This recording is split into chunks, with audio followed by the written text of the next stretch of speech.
Good morning. This is truly the day that the Lord has made. We will rejoice and be glad in it. Today we have many reasons to rejoice. Through collaborative efforts of all the agencies represented on the stage behind me, we worked together on phase one of Operation No Compromise. We're all committed to not compromising with criminal enterprises involving gangs, guns, cartels, drugs, and human trafficking. I'm also glad that we have an excellent working relationship with our sheriffs, the GBI, West Georgia Gang Task Force, our district attorney's office, the DEA, and the FBI. I can't thank you enough for the help that you gave us pouring into this operation. In phase one of Operation No Compromise, we made 13 arrests, totaling 73 charges. We seized 19 guns. 2 of the 19 were stolen. We also seized 2+ pounds of cocaine. We seized fentanyl, marijuana, along with other drugs. We seized over $101,000 in U.S. currency. We seized 12 vehicles, 2 boats. There will be more arrests to come in phase 2 of Operation No Compromise. I have with me this morning on the stage with me Michael Mayer, the ASAC with the DEA Atlanta office, Jeremy Dawkins, special agent in charge for the GBI West Georgia Gang Task Force. We have our district attorney with us, Don Kelly, his ADA, Brianne Farr. We have Sheriff Pat Labatt of Fulton County with us, Sheriff Craig Owens of Cobb County, Sheriff Mike Jolly, Harris County, Sheriff Heath Taylor, Russell County. Lee County Sheriff wanted to be here, but he had a previous engagement this morning. Growing up in South Columbus as a kid, it was normal to hear your parents say, wherever you act up, you get tore up. That's my philosophy when it comes to how we fight crime and dealing with criminal activity. Over the past 5 years, through collaboration, our sheriffs, GBI, FBI, and DEA, together we seized over $318,250,000 in drugs. We seized over 1,544 guns. And the criminal cases that we work, they have no boundaries. This is why we work in collaboration with other sheriff's offices, the GBI, the DEA, our district attorney's office, and the FBI. These agencies can all enter into outside counties with the proper authority to investigate these crimes and to bring these individuals to justice for the crimes that they have committed. When we work in collaboration, it brings light to the darkest areas of the darkest areas in our community. And we do this for the citizens that we serve, that we proudly serve, so that they may breathe a sigh of release. During this drug operation, our investigators work 16-hour days on average to properly investigate these crimes. These arrests may sound good to the ears. However, everyone on this stage fully understands that once we issue the arrest warrants, that things can get sort of complicated and dangerous to bring these individuals to justice. And this is why we must have well-trained teams with tactical training to execute these search warrants with precision, to enter dwellings to where we find convicted felons in possession of firearms, to place these individuals in custody. I want to personally thank these specialized units who actually took on these dangerous missions to kick in the doors, to let the criminals know in Muscogee County that we have put you out of business for good. I want to personally thank the special response teams and special weapons and tactic units with the Muscogee County Sheriff's Office, the DEA, Fulton County Sheriff's Office, Cobb County Sheriff's Office, Russell County Sheriff's Office, and Lee County Sheriff's Office.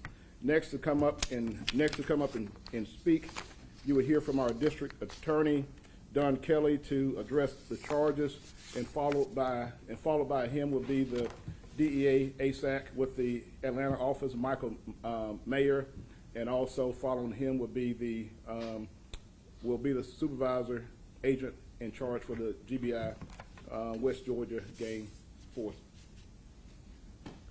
Thank you, Sheriff. Good morning.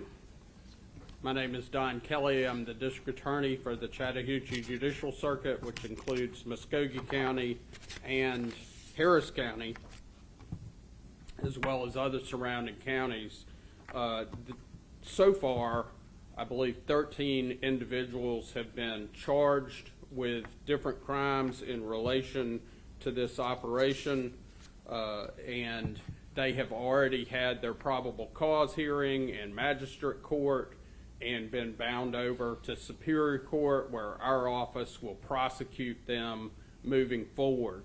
For us, this is really the start, although we have, through Ms. Farr, who is present here, provided legal assistance with seeking warrants and other things in relation to the investigation.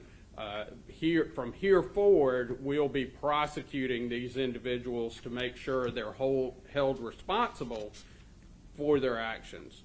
Of the 13 individuals, Jimmy Fluellen was charged with sale of fentanyl and trafficking fentanyl. The trafficking fentanyl charge is actually the highest level of trafficking in fentanyl, which carries a mandatory minimum sentence of 35 years to serve. Mr. Fluellen is also charged with sale of cocaine and trafficking in cocaine. Because of the weight of the cocaine, it is also the maximum amount and would carry actually a mandatory minimum of 25 years to serve. He is charged with attempt to violate the Georgia Controlled Substance Act for both cocaine and fentanyl, use of a communication facility in committing these controlled substance transactions, and 2 counts of possession of firearm by a convicted felon. Deontay Nobles is charged with conspiracy to violate the Georgia Controlled Substance Act regarding fentanyl, use of a communication facility, attempt or conspiracy to violate the Georgia Controlled Substance Act regarding cocaine, possession of a Schedule II substance, possession of a Schedule I substance. Randolph Lawrence is charged with use of a communication facility and commission of a felony involving controlled substance, attempt or conspiracy to violate the Georgia Controlled Substance Act regarding cocaine, possession of cocaine, and receipt of a firearm by a convicted felon. Antoine Jordan is charged with sale of fentanyl, attempt to violate the Georgia Controlled Substances Act regarding fentanyl, use of a communication facility in commission of a felony involving a controlled substance, and sale of cocaine. Joseph Knight, charged with conspiracy to commit a felony regarding marijuana, use of a communication facility in commission of a felony involving a controlled substance, theft by receiving stolen property for stolen firearms, transfer of a firearm by a convicted felon or first offender. Forger Baker is charged with trafficking in cocaine, possession of a firearm during the commission of an attempt to commit certain felonies, tampering with evidence, possession and use of drug-related objects, possession of marijuana, and receipt of a firearm by a convicted felon. Carl Wright is charged with conspiracy to violate the Georgia Controlled Substances Act, possession of a firearm, possession of firearm by a convicted felon. Maurice Hewling is charged with possession of marijuana with the intent to distribute, possession of drug-related objects, and a attempt or conspiracy to violate the Georgia Controlled Substances Act.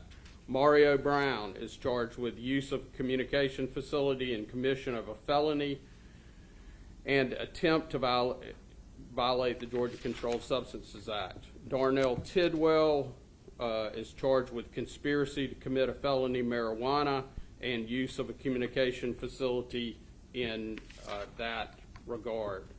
Reginald Brown is charged with two counts of possession of firearm by a convicted felon, and Mia Branham is charged with possession of a Control 1 scheduled substance. From here, we will await testing of the drugs by the GBI Crime Lab. Once we have scientific verification, we will move forward with indicting these individuals.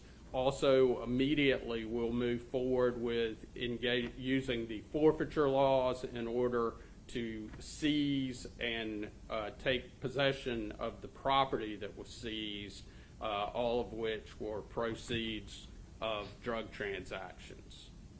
Thank you.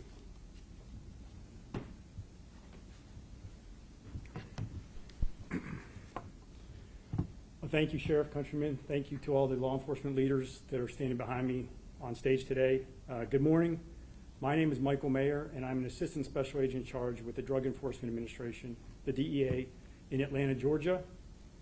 And I have oversight responsibilities for the Columbus, Georgia DEA Task Force in the DEA office here in Columbus. First, the Drug Enforcement Administration is proud to be partnered with the law enforcement agencies represented here today. This investigation shows the strength and resolve of our law enforcement relationships. At the DEA, we continue to see the illegal sale of drugs as a major driver of street crime, which leads to a reduced quality of life for all Americans. In particular, we know that illicit fentanyl continues to plague our communities with overdose and poisoning deaths. We are glad for the opportunity to work collaboratively with our counterparts to deliver community safety, and our sincere hope is to deliver a fentanyl-free America. If I could just step back behind the numbers, and you've seen the statistics, and there was a significant amount of weapons that were taken off the street, a significant amount of cocaine, illicit finance, and certainly the arrests and the charges as just laid out for you, all significant. If I could touch just briefly on the 46 grams of fentanyl that were seized as part of this investigation, that, if you step back behind that, those are lives saved. It's hard for me to maybe quantify for everyone, but 46 grams of fentanyl, if 2 milligrams of fentanyl is a potential lethal dose of fentanyl, then 46 grams is well over 20,000 potential lethal doses. So the investigation is laid out by the sheriff and the district attorney. There are lives saved. There are families that don't have to bury a loved one. There are neighborhoods and communities that aren't dealing with the sorrow of losing someone to a drug overdose or a drug poisoning. So I think that hopefully that puts things in context for the significance of an investigation like this. My sincere thank you to the Muscogee County Sheriff's Office and our other law enforcement partners. And my sincere thank you to the DEA Columbus, Georgia Task Force and our task force officers and agents that worked so thoroughly on this investigation. When law enforcement comes together, we could truly make a difference in our communities. Thank you.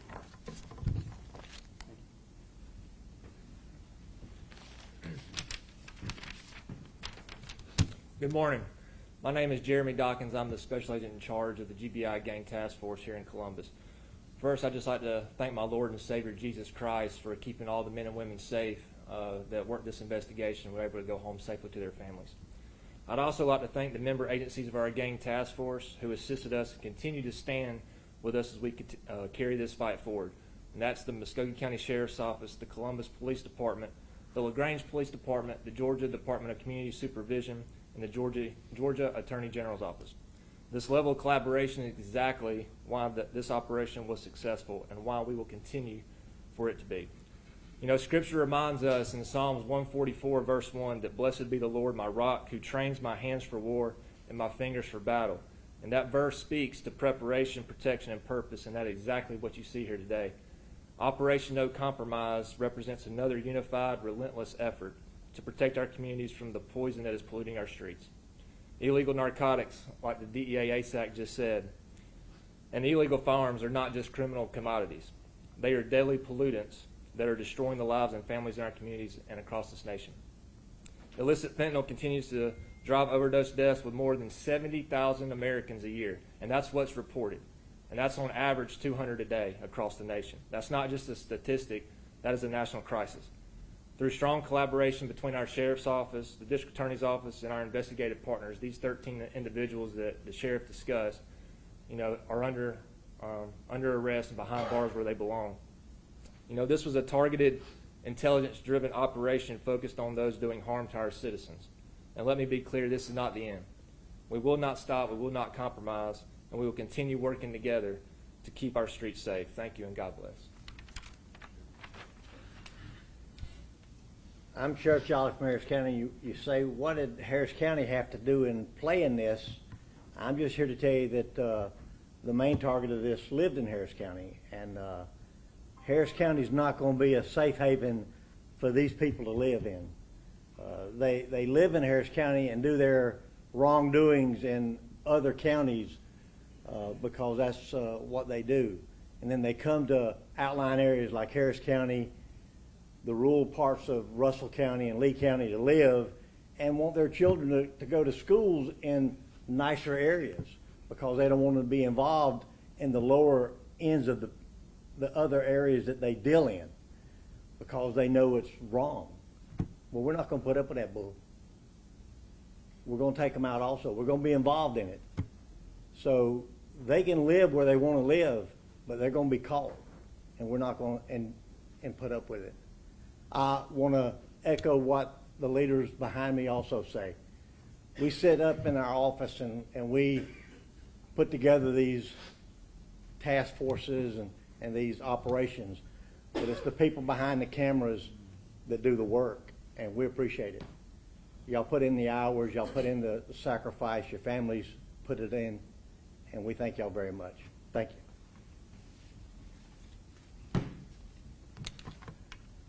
Again, I want to thank everyone for coming out to the press conference. As I said in previous press conferences before, we know exactly who you are.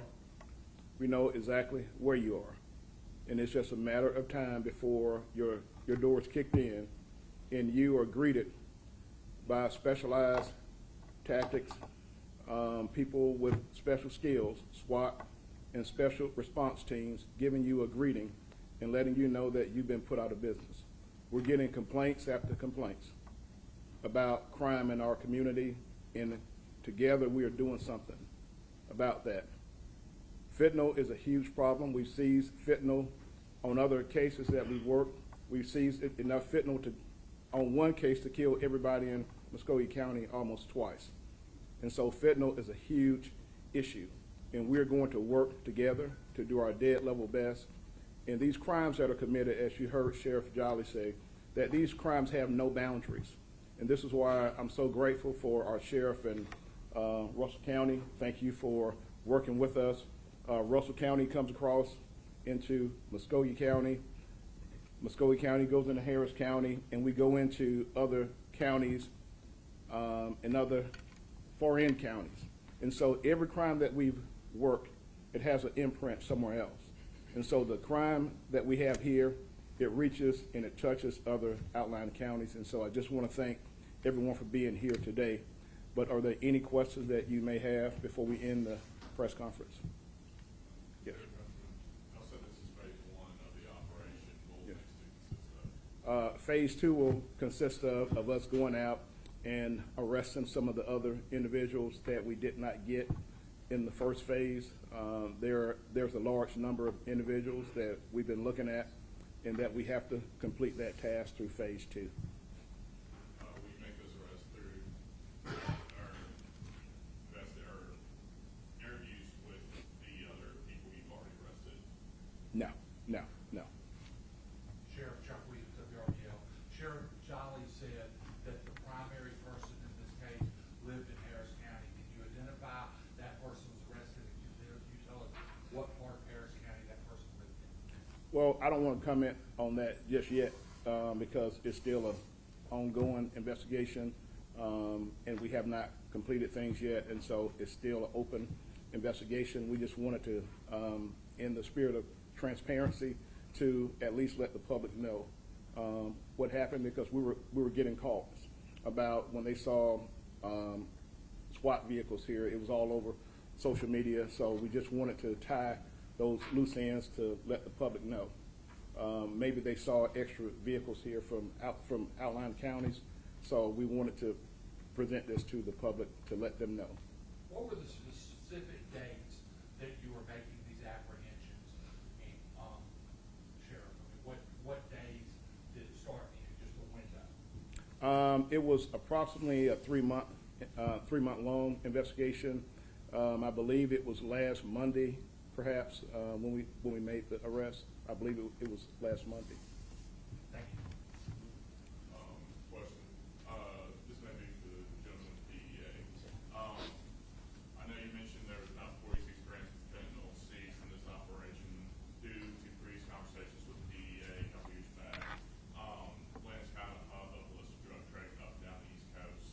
From my understanding, then Sinaloa cartel is typically responsible for fentanyl trafficking, especially. Do we believe fentanyl seized in this case was in any way, shape, or form involved in Sinaloa cartel? What I can say is that fentanyl is created in Mexico. It's synthesized. It's synthetic opiate. And so at some point in its journey, it was created in a mountainous lab in Mexico, likely by the cartel, Jalisco New Generation cartel or Sinaloa cartel. Those are the two main drivers of fentanyl trafficking. The chemical process, the precursor chemicals, we call them the ingredients, they come from China. The cake is baked in Mexico, right? That's where they create it, and then they smuggle it across the border into the interior of the United States. So when you get to the level of this investigation, this is where the rubber meets the road. This is where the kind of the final destination. It goes from a mid-level traffickers here to street-level dealers and some street-level users, or people that are really in the grips of addiction. And so what I would say is, yes, at some point prior, that fentanyl passed through the Mexican cartel's hands. There's some cutouts along the way, and I would think at the level of this investigation, which is designed to keep this community safe, because the communities all across America are dealing with this, that I don't think like a single seizure here we can directly attribute to Sinaloa or CGNG, but I do believe absolutely it came through that pathway to get to this point. Does that answer your question? For Special Agent Dawkins, Jeremy, was there a Georgia, Alabama criminal street gang nexus to this investigation? Well, as we are seeing in all of our narcotic investigations, whether they are validated gang members or not, they're all associated with the gang members here in Columbus. So I can positively say that yes, they were.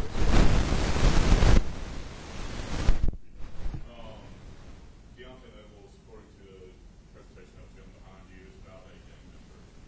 What gang was he affiliated with? I honestly don't know the answer to that question. So.